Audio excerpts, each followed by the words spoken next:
Welcome to The Explainer. Today, we're diving into something you've probably never thought much about, the invisible economy that runs the life of every single plant. We're going to uncover the complex energy budget, the constant calculations that powers every leaf, every stem, and every root you see. So, let's kick things off with the big question, the one these incredible models are built to answer.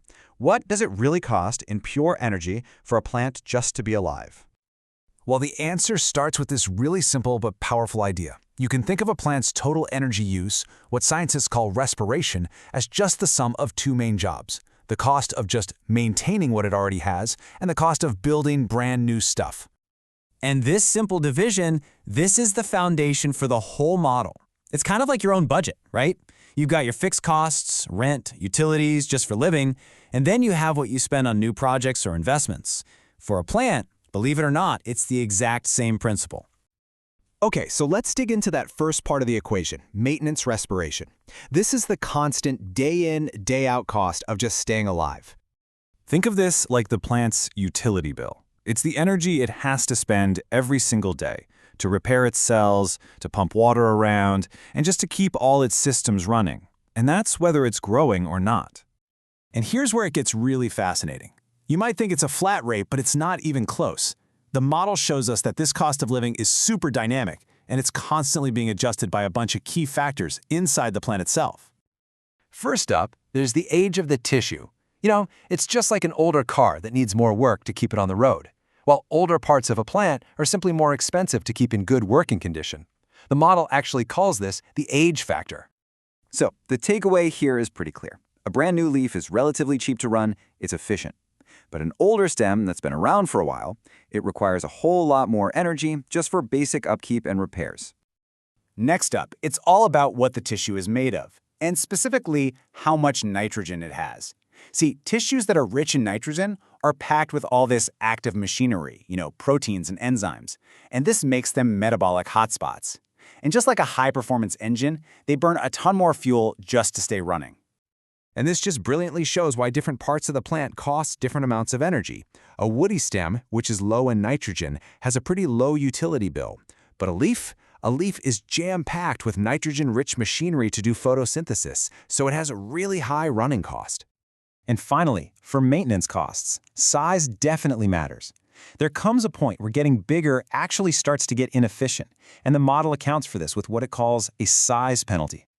Basically, for a small plant, moving water and nutrients around is pretty easy. But for a massive tree, the sheer logistics of getting resources from the roots all the way up to the highest leaves, plus maintaining that huge structure, that adds a really significant cost to its daily energy budget. All right, so we've covered the ongoing cost of staying alive. Now let's switch gears and look at the other side of the equation, the price of building something brand new. This is what we call growth respiration. This part of the model is all about calculating the upfront energy investment it takes to construct new leaves or roots or stems.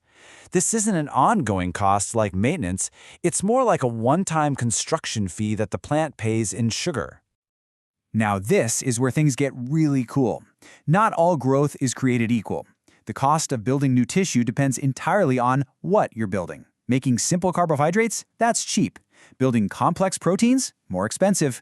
But creating those energy-dense lipids, like the ones you find in seeds, that is by far the most expensive construction project a plant can take on.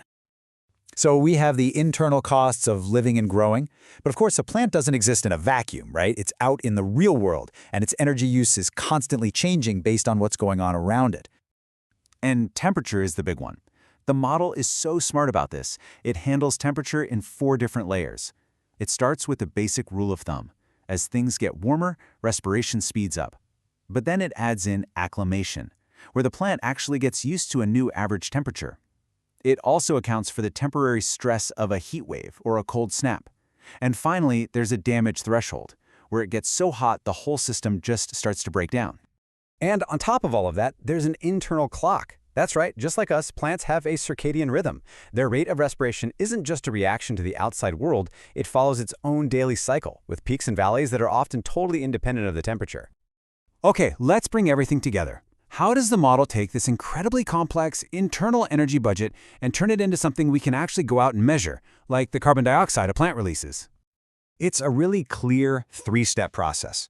First, it adds up all those adjusted costs for both maintenance and growth to figure out the total amount of glucose, or sugar, that the plant burned. Then, it converts that sugar into a mass of pure carbon. And finally, it calculates how much CO2 that chunk of carbon actually becomes when it's released into the air. What this model really drives home is the incredible, non-stop calculation that is happening inside every single plant around us.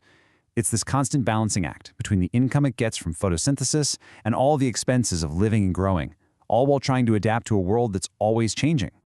So the next time you look at a plant, just remember this incredibly complex inner world. Knowing that this detailed energy budget is constantly running, how does that change the way you see a single leaf on your windowsill, or even an entire forest and its vital role in our planet's carbon cycle?